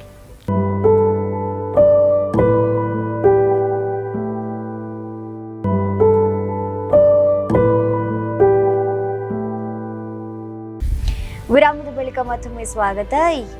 ಎಸ್ ಮೇಡಮ್, ವಿಚಾರಗಳು ಮುಂದೆ ಹೋಗ್ತಾ ಇದೆ. ಆದರೆ ಒಂದು ವಿಚಾರ, ನನಗೆ ಈ ಮಕ್ಕಳು ಅಂತ ಹೇಳುವಂಥದ್ದು ನಾನು ಆವಾಗಲೇ ಹೇಳಿದಾಗೆ ಅವರ ಕೇರ್ ಮಾಡಬೇಕಾದಂಥ ರೀತಿ ಕೂಡ ಬದಲಾಗಿರುತ್ತೆ. ಹಾಗೆ ಅವರಿಗೆ ಎಕ್ಸ್ಪೆನ್ಸ್ ಏನಿರ್ತದೆ, ನಾವು ಖರ್ಚು ಮಾಡುವಂಥದ್ದು ಕೂಡ ಸ್ವಲ್ಪ ಮಟ್ಟದಲ್ಲಿ ದೊಡ್ಡದಾಗಿ ಇರ್ತದೆ. ಒಂದು ಮಗುವಿಗೆ ಒಂದು ತಿಂಗಳಿಗೆ ಎಷ್ಟು ಖರ್ಚು ಬೀಳಬಹುದು? ನಮಗೆ ಅಂದರೆ ಒಂದು ಮಗುವಿನ ಖರ್ಚು, ಈಗ ನಾವು ಹೇಳಬೇಕೆಂದ್ರೆ ನಮಗೆ ಒಂದು ದಿವಸದ ಖರ್ಚು ಹೇಳ್ತೇನೆ. ನನ್ನ ಈಗ 15 ಮಕ್ಕಳದ ನಾವು ಖರ್ಚಿದ್ದು ಲೆಕ್ಕಾಚಾರ ಹಾಕಿದ್ದು ನಮಗೆ ಪ್ರತಿಯೊಂದು ನಮ್ಮ ರೆಂಟಿಂದ ಹಿಡಿದು ಸ್ಟಾಫ್ ಸ್ಯಾಲರಿ, ಮಕ್ಕಳ ಮೆಡಿಸಿನ್ಸು ಮತ್ತು ಮಕ್ಕಳ ದಿನನಿತ್ಯದ ಬೇಕಾಗುವಂತಹ ಖರ್ಚುಗಳಿಗೆ ಎಲ್ಲ ಸೇರಿ ನಮ್ಮ ಒಂದು ದಿವಸಕ್ಕೆ ನಮಗೆ ಒಂದು 6,000 ಚಿಲ್ಲರೆ ಖರ್ಚು ಬರ್ತದೆ ದಿವಸಕ್ಕೆ. ಈ ಖರ್ಚು ನಿಜ ಅಂದರೆ ಖರ್ಚು ಲೆಕ್ಕಾಚಾರ ಎಲ್ಲ ವಿಷಯಗಳು ಹಾಗೆ ಅಷ್ಟು ಬರ್ತದೆ. ಅದರಲ್ಲಿ ನಮಗೆ ಈಗ ಕೆಲವು ಕಡೆ ವೆಜಿಟೇಬಲ್ಸ್, ಕೆಲವು ಮತ್ತೆ ನಮಗೆ ದಾನಿಗಳು ತಂದು ಕೊಡುವ ಥಿಂಗ್ಸಿಂದ ಅಕ್ಕಿ ಇರ್ಬೋದು, ಅದರಿಂದ ನಾವು ಒಂಚೂರು ಮ್ಯಾನೇಜ್ ಮಾಡ್ಬೋದು. 6,000 ಅಂತ ಹೇಳಿದ್ರೆ ತಿಂಗಳಿಗೆ ಬಹುಶಃ 18,000ಕ್ಕೂ ಹೆಚ್ಚು ಎಕ್ಸ್ಪೆನ್ಸ್ ಆಗುತ್ತೆ. ಇದು ಈಗ ಹೇಳುವಂಥದ್ದು NGO ಆಗಿ ಕೆಲಸ ಮಾಡ್ತಾ ಇರುವಂಥದ್ದು, ರೆಸಿಡೆನ್ಷಿಯಲ್. ಸೊ ಇದಕ್ಕೆ ಎಲ್ಲರ ಸಹಕಾರ ಬೇಕು ಖಂಡಿತವಾಗ್ಲೂ. ಆದರೆ ನೀವು ಯಾವ ರೀತಿಯಲ್ಲಿ ಇಂಥದ್ದೊಂದು ಸಂಸ್ಥೆ ಇದೆ ಅಂತ ಜನರಿಗೆ ತಲುಪಿಸ್ತಾ ಇದ್ದೀರಿ? ಯಾಕಂತ ಹೇಳಿದರೆ ಆಶಾ ಕಿರಣ ಅನ್ನುವಂಥ ಸಂಸ್ಥೆ ಇದೆ ಅಂತ ಜನರಿಗೆ ಗೊತ್ತಾಗಬೇಕು, ದಾನಿಗಳು ಕೂಡ ಇದರ ಬಗ್ಗೆ ತಿಳ್ಕೊಳ್ಬೇಕು. ಯಾವ ರೀತಿ ಈ ಸಂಸ್ಥೆಯನ್ನು ನೀವು ಪ್ರಮೋಟ್ ಮಾಡ್ತಾ ಇದ್ದೀರಿ? ಇದು ಪ್ರಶ್ನೆಯಾಗೆ ಉಳಿದಿದೆ ಎಲ್ಲರಲ್ಲೂ ಇದೊಂದು. ಕೇಳುವಾಗ ಮೇಡಮ್ ನಮಗೆ ಆಶಾಕಿರಣದ ಬಗ್ಗೆ ನಿಜವಾಗಿ ಗೊತ್ತೇ ಇರಲಿಲ್ಲ ಅಂತ ಹೇಳ್ತಾರೆ. ನಾವು ಯಾವುದೇ ಇದುವರೆಗೂ ಸಹ ವೆಬ್ಸೈಟಲ್ಲಾಗಲಿ ಅಂದರೆ ಟಿ ವಿ ಮಾಧ್ಯಮದಲ್ಲಾಗಲಿ ನಮ್ಮ ಕಾಣಿಸ್ಕೊಂಡಿಲ್ಲ. ಅಂದರೆ ನನ್ನದು ಅಂದರೆ 3 years ಮತ್ತು ಆದ ನಂತರ 5 years ಆದ ನಂತರವೇ ನಾವು ಒಂದು ಉತ್ತಮವಾದ ಸಂಸ್ಥೆಯಿಂದಾಗುವಾಗ ಎಲ್ಲರ ಬೆಳಕಿಗೆ ತರಬೇಕು, ಎಲ್ಲರ ಗಮನಕ್ಕೆ ತರಬೇಕು ಅನ್ನೋದು ನನ್ನದೊಂದು ಆಸೆ ಇತ್ತು. ಹಾಗೆ ಇನ್ನು ಮುಂದೆ ಪ್ರಚಾರದಲ್ಲಿ ನಮಗೆ ಅಂದರೆ ಒಳ್ಳೆ ರೀತಿಯಲ್ಲಿ ನಾವು ಸಂಸ್ಥೆ ಬೆಳೆಸ್ಕೊಂಡು ಹೋಗಬೇಕು ಅನ್ನೋದ್ರೆ ನಮಗೆ ಪ್ರತಿಯೊಂದು ಸಹಕಾರ ಸಹ ನಮ್ಮ ಉದಾರ ಮನಸ್ಸಿನ ದಾನಿಗಳ ಸಹಕಾರವೇ ಆಗಿರ್ತದೆ. ಎಲ್ಲ ರೀತಿಯವರು ನಮಗೆ ಈ ಎಲ್ಲ ರೀತಿ ಜನರು ಸಹ ಇದಕ್ಕೆ ಇನ್ವಾಲ್ವ್ ಆಗುವ ಸಾಧ್ಯತೆ ಇದೆ ನಮಗೆ. ಅಂದರೆ ನಮ್ಮ ಸಂಸ್ಥೆಯ ಮೇನ್ ಉದ್ದೇಶವು ಸಹ 3 ಧರ್ಮದ ಮಕ್ಕಳು ನಾವು ಪಾಲನೆ ಪೋಷಣೆ ಮಾಡ್ತೇವೆ, 3 ಧರ್ಮದವರು ಸೇರಿ ಮಾಡ್ತೇವೆ ಅನ್ನೋ ನಿಟ್ಟಲ್ಲಿ ನಮಗೆ ಇದರಲ್ಲಿ ಯಾವುದೇ ರೀತಿ ಸೌಹಾರ್ದ ಸ್ಥಿತಿಯ ಉಳ್ಳವರ ದಾನಿಗಳು ಬೇಕು. ಮತ್ತು ಒಂದು ಸಮಾಜ ಸೇವೆ, ಮತ್ತು ನಾವು ಇದ್ದಿದ್ರಲ್ಲಿ ಇನ್ನೊಂದು ಇಂಥ ಸಮಾಜ ಸೇವೆಗೆ ನಾವು ಕೊಟ್ಟು ಇಂಥವರಿಗೆ ಒಂದು ಸಹಾಯ ಆಗಬೇಕು, ಇಂಥ ಮುಗ್ಧ ಮಕ್ಕಳ ಖರ್ಚಿಗೆ ನಾವು ಕೊಡಬೇಕನ್ನೋ ಮನಸ್ಸಿರುವ ದಾನಿಗಳು ಹುಡುಕಿಕೊಂಡೇ ಬರ್ತಾರೆ ಮೇಡಮ್. ಅದರಲ್ಲಿ ನಾವು ಪ್ರಚಾರ ಮಾಡಿದರೂ ಮಾಡಲಿಲ್ಲ ಅಂದರೂ ಅದು ಆ ಸಂದರ್ಭಕ್ಕೆ ನಮಗೆ ಬಂದು ಒದಗಿಸ್ತಾರೆ.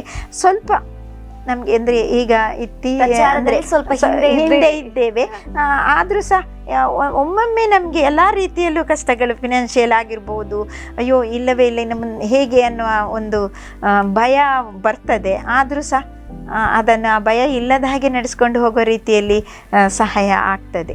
ಎಸ್. ಸೊ ಈ ಪ್ರಶ್ನೆಯನ್ನು ಯಾಕೆ ಕೇಳಿದೆ ಅಂತ ಹೇಳಿದರೆ, ಈ ಕೆಟ್ಟ ಸುದ್ದಿಗಳು ಹರಡುವಂಥದ್ದು ಬೇಗ, ಆದರೆ ಒಳ್ಳೆಯ ವಿಚಾರಗಳು ಜನರಿಗೆ ತಲುಪುವಂಥದ್ದು ಬಹಳ ಕಮ್ಮಿ ಕೂಡ. ಈಗ ಅಡ್ಮಿಷನ್ ಪ್ರೋಸೆಸ್ನ ಬಗ್ಗೆ ಮಾತಾಡೋಣ.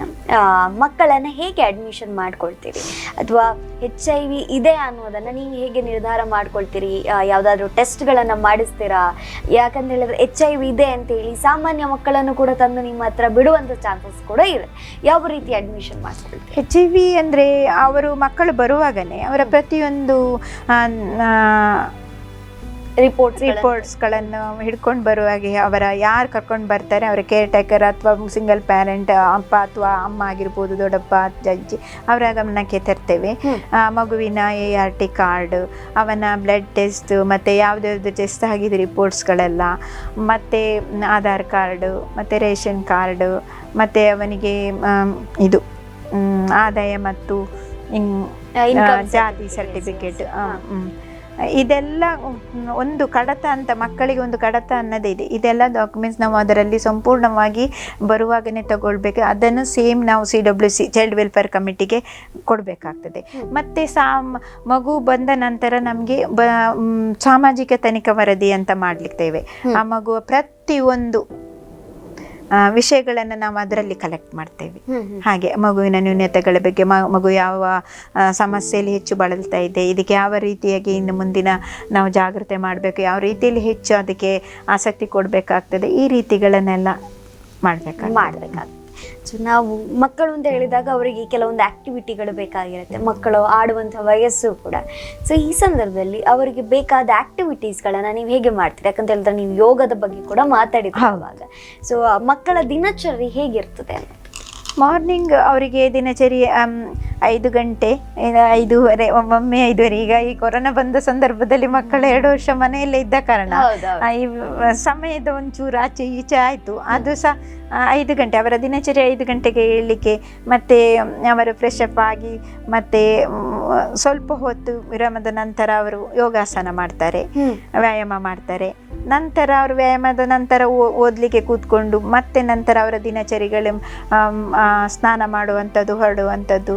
7:30 ಹೊರಡುವಂಥ ಮಕ್ಕಳು ಇದ್ದಾರೆ ಅಂತಂದು. ಹೀಗೆ ಸಂಜೆ ಸಹ ಸೇಮ್ ಅದೇ ರೀತಿ. ಮತ್ತು ರಜೆಯಲ್ಲಿರುವಾಗ ಅವರ ದಿನಚರಿಯಲ್ಲಿ ಅವರಿಗೆ ಬೇಕಾದ ಯಾವ್ದು ಇಂಪಾರ್ಟೆಂಟ್ ಕೆಲಸ ನಮ್ಮಲ್ಲಿ, ಅಂದರೆ ಮಕ್ಕಳು ಮನೆಯಲ್ಲಿರುವುದು ಹಾಗೆ, ಸಂಸ್ಥೆಯಲ್ಲಿ ಬೆಳೆಯುವ ರೀತಿ ಬೇರೆ. ಮನೆಯಲ್ಲಿ ನಾವು ಹೇಗೆ ಒಂದು ನಮ್ಮ ಮಕ್ಕಳನ್ನು ಹೇಗೆ ಬೆಳೆಸ್ತೇವೆ, ಈಗ ರಜೆ ಇದ್ದ ಸಂದರ್ಭದಲ್ಲಿ ಅದು ಮಾಡಿಕೊ ಮಗ, ಇದು ಮಾಡಿಕೊ ಮಗ, ಸೇಮ್ ಅದೇ ರೀತಿಯಲ್ಲಿ ಎಲ್ಲ ತಯಾರಿಗಳನ್ನು ನಾನು ಅವರ ಹಿಂದೆ ಇದ್ದು ಮಾಡಿಸ್ತೇನೆ. ಮಕ್ಕಳು ಪ್ರತಿಯೊಂದು, ನಮ್ಮಲ್ಲಿ ಬಂದ ಮಕ್ಕಳು ಪ್ರತಿಯೊಂದನ್ನು ಸಹ ಅವರಿಗೆ ಎಲ್ಲ ವಿಷಯದಲ್ಲಿ ಸಹ ಗಮನ ಇದೆ. ಸೊ ಈಗ ನಿಮ್ಮ ಸಂಸ್ಥೆಗೆ ಬಂದಿರುವಂತಹ ಮಕ್ಕಳಲ್ಲಿ ಸಣ್ಣ ಪ್ರಾಯದ ಮಕ್ಕಳು ಅಂತ ಹೇಳಿದ್ರೆ ಯಾವ ವಯಸ್ಸಿನ ಮಕ್ಕಳು ನಿಮ್ಮ ಸಂಸ್ಥೆಗೆ ಬಂದಿದ್ದಾರೆ? ಈಗ ಸದ್ಯದ ಪರಿಸ್ಥಿತಿಯಲ್ಲಿ 9 ವರ್ಷದ ಒಬ್ಬ ಇದ್ದಾನೆ. ಓಕೆ, 9 ವರ್ಷದವ ಸಣ್ಣವನು ಬಂದಿರೋ. ಎಸ್.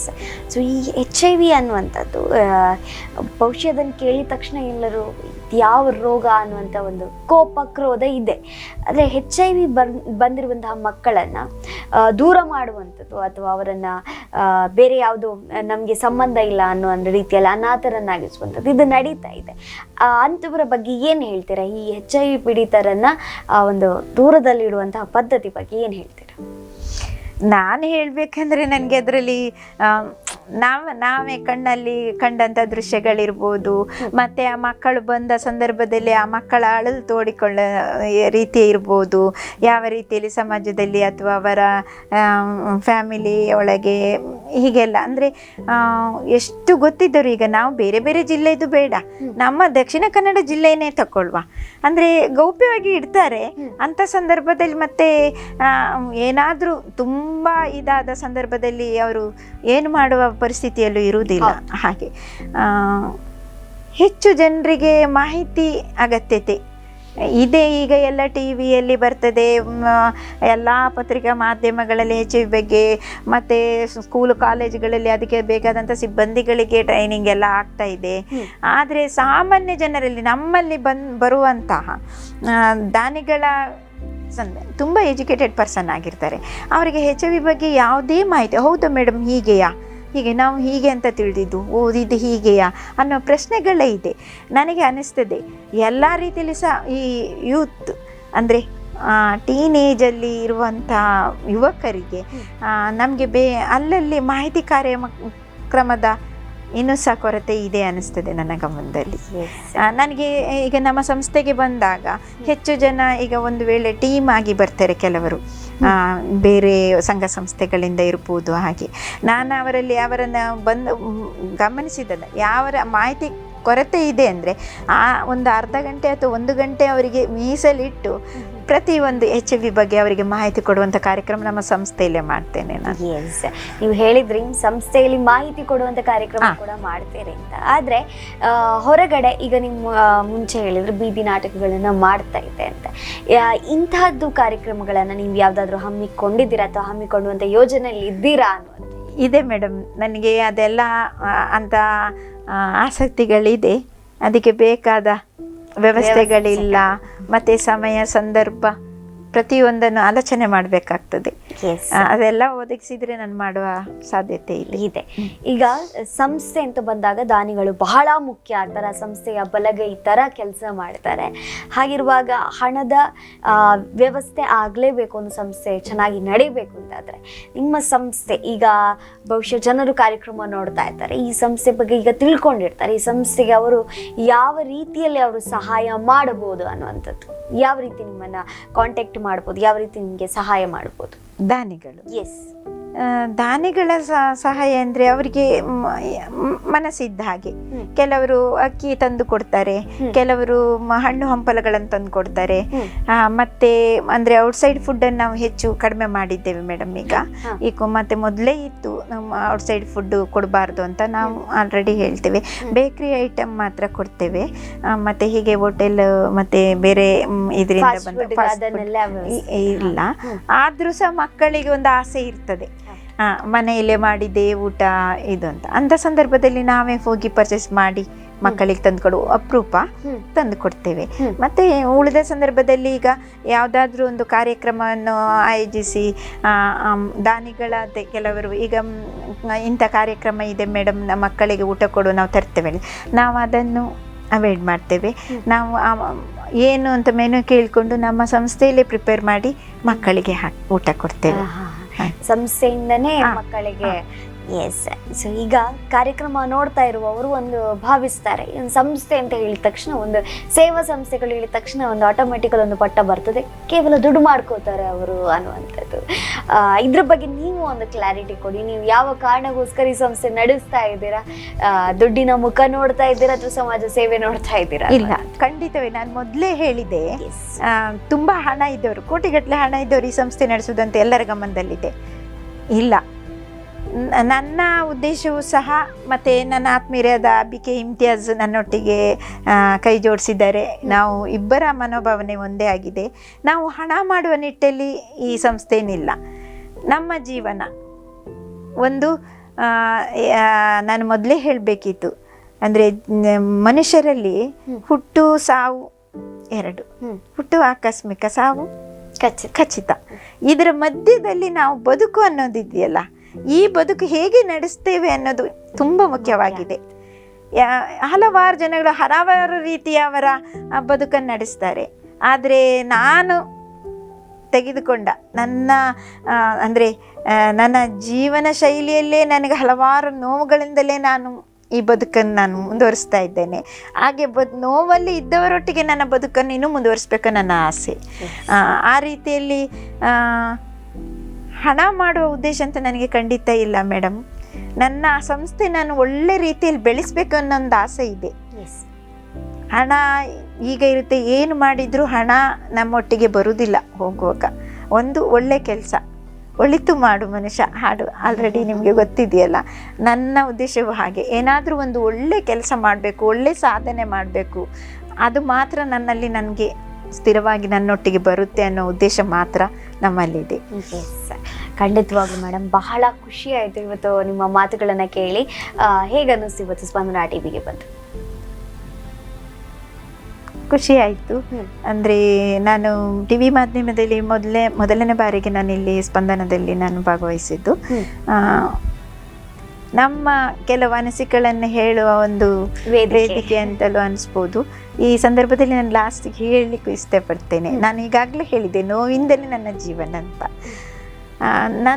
ಈಗ ನೀವು ಮೊದಲು ಕೇಳಿದ್ರಿ ನಿಮ್ಮ ಫ್ಯಾಮಿಲಿಯಲ್ಲಿ ಹೇಗೆ ಸಪೋರ್ಟ್ ಇತ್ತು ಅಂತ. ನನ್ನ ಫ್ಯಾಮಿಲಿ ಮೊದಲಿನದಲ್ಲೂ ನಾನು ಸಮಾಜ ಸೇವೆಯಲ್ಲಿ ತೊಡಗಿದ್ದು. ನಾನು ಆಲ್ರೆಡಿಯಲ್ಲಿ ಚಿಕ್ಕ ಮಕ್ಕಳಿರುವಾಗಲೇ ನಾನು ಸೋಷಿಯಲ್ ವರ್ಕಲ್ಲಿ ಇದ್ದೆ. ಅದರಲ್ಲಿ ನನ್ನ ಹಸ್ಬೆಂಡ್ ಸಪೋರ್ಟ್ ಇತ್ತು. ಇತ್ತೀಚಿನಂದರೆ ನನ್ನ ಸಂಸ್ಥೆ ಮಾಡುವ ಎಲ್ಲ ರೂಪು ಆಗಿದೆ. ನನ್ನ ಸಂಸ್ಥೆ ಆಶಾಕಿರಣ ಮಾಡುವ ಸಂದರ್ಭದಲ್ಲಿ ಹಾಗೇ ಅವರಂದರೆ ಆರೋಗ್ಯದಲ್ಲಿ ಏರುಪೇರು ನನ್ನ ಹಸ್ಬೆಂಡಿಗೆ ಸ್ಟಾರ್ಟ್ ಆಯಿತು. ಜೂನಲ್ಲಿ ಸ್ಟಾರ್ಟ್ ಮಾಡಿದ್ದೇವೆ. ಜೂನಲ್ಲಿ ಸ್ಟಾರ್ಟ್ ಮಾಡುವ ಮೊದಲೇ 1-2 ತಿಂಗಳು ಮೊದಲೇ ನನ್ನ ಹಸ್ಬೆಂಡಲ್ಲಿ ಆರೋಗ್ಯದ ಸಮಸ್ಯೆ, ಅಂದರೆ ಆಲ್ರೆಡಿ 10-15 ವರ್ಷದಿಂದಲೂ ಸಹ ಅವರು ಕಿಡ್ನಿ ಸ್ಟೋನಲ್ಲಿ ಬಳಲ್ತಾ ಇದ್ದರು. ಮತ್ತು 2 ಕಿಡ್ನಿ ಸಹ ಫೇಲ್ಯೂರ್ ಆಯಿತು. ಎಸ್, ಈ ಸಂದರ್ಭದಲ್ಲಿ ನೀವು ಕಣ್ಣೀರು ಹಾಕಬಾರ್ದು ಮೇಡಮ್. ಬಹುಶಃ ಅವರು ಖಂಡಿತವಾಗ್ಲೂ ನೋಡ್ತಾ ಇರ್ತಾರೆ, ನಿಮ್ಮ ಬಗ್ಗೆ ಹೆಮ್ಮೆ ಪಡ್ತಾ ಇದ್ದಾರೆ. ಇಂಥ ಒಂದು ಒಳ್ಳೆ ಕೆಲಸ ಮಾಡಿದ್ದಕ್ಕೆ ನಿಮ್ಮನ್ನು ನೋಡಿ ಖುಷಿ ಪಡ್ತಾ ಇರ್ತಾರೆ. ನೀವು ಯಾವಾಗಲೂ ಧೈರ್ಯದಿಂದ ಇರಬೇಕು, ಗಟ್ಟಿ ಆಗ್ತಾ ಇರಬೇಕು, ಗಟ್ಟಿಯಾಗಿ ಎಲ್ಲವನ್ನ ಎದುರಿಸಿ ಅಂತ ಹೇಳ್ತಾ ಇವತ್ತಿನ ಕಾರ್ಯಕ್ರಮನ ಕೊನೆ ಮಾಡ್ತಾ ಇದ್ದೇನೆ. ಥ್ಯಾಂಕ್ ಯು ಸೋ ಮಚ್ ಇವತ್ತು ಕಾರ್ಯಕ್ರಮಕ್ಕೆ ಬಂದದಕ್ಕೆ. ನಿಮ್ಮ ನೋವನ್ನು ಮರೆಸುವಂತಹ ಮಕ್ಕಳು ನಿಮ್ಮ ಜೊತೆ ಇದ್ದಾರೆ. ಅವರು ಸದಾ ನನ್ನ ಒಂದು ಬೇಡಿಕೆ ಸರ್, ನಾನು ಅಳಲು ತೋಡ್ಕೊಳ್ಳಿಲ್ಲ. ನನಗೆ ಅಂದರೆ ಗಟ್ಟಿ ಮನಸ್ಸು, ದೃಢ ನಿರ್ಧಾರ, ನನ್ನ ಜೊತೆ ದೇವರಿದ್ದಾನೆ ಅನ್ನೋದೊಂದಿದೆ. ಮತ್ತು ಇದೇ ರೀತಿಯಲ್ಲಿ ನಾನು ದಾನಿಗಳ ಸಹಾಯ ಒಂದು ಕೇಳೋದು, ನಮ್ಮ ಆಶಾಕಿರಣ ಸಂಸ್ಥೆಗೆ ಆದಷ್ಟು ಒಂದು ದಿವಸದ ಒಂದು ತುತ್ತನ್ನು ತೆಗೆದಿಡಿ, 1 ರೂಪಾಯಿ ತೆಗೆದಿಡಿ, ನಮಗೆ ಸಹಾಯ ಮಾಡಿ. ಇಷ್ಟೇ. ಖಂಡಿತವಾಗ್ಲೂ ಮೇಡಮ್, ಈ ಒಂದು ಮಾತು ಕೇಳಿ ಎಷ್ಟೋ ಜನ ಅವರ ಮನಸ್ಸು ಕರೆಗಿರ್ತದೆ. ಖಂಡಿತವಾಗ್ಲೂ ನಿಮ್ಮ ಜೊತೆಗೆ ಆಗ್ತಾರೆ ಅಂತ ಹೇಳ್ತಾ ಧನ್ಯವಾದಗಳು ಕಾರ್ಯಕ್ರಮಕ್ಕೆ ಬಂದಿದೆ. Thank you. ಒಂದು ಅದ್ಭುತವಾದ ಕಾರ್ಯಕ್ರಮ. ಈ ಕಾರ್ಯಕ್ರಮವನ್ನು ನೋಡಿ ಯಾರಿಗೆ ಈ ಸಹಾಯ ಮಾಡುವಂತಹ ಮನಸ್ಸು ಬಂದಿದೆ, ಖಂಡಿತವಾಗ್ಲೂ ಈ ಸಂಸ್ಥೆಯ ಜೊತೆಯಾಗಿ ಅಂತ ಹೇಳ್ತಾ ಕಾರ್ಯಕ್ರಮವನ್ನು ಕೊನೆ ಮಾಡ್ತಾ ಇದ್ದೇನೆ. ಏಡ್ಸ್ ಬಗ್ಗೆ ಎಚ್ಚರ ಇರಲಿ ಅಂತ ಹೇಳ್ತಾ ಸುದ್ದಿ ಹಾಗೂ ಮನೋರಂಜನೆಗಾಗಿ ನಿರಂತರವಾಗಿ ನೋಡ್ತಾ ಇರಿ ನಿಮ್ಮ ನೆಚ್ಚಿನ ಸ್ಪಂದನ ಟಿವಿ. ನಮಸ್ಕಾರ.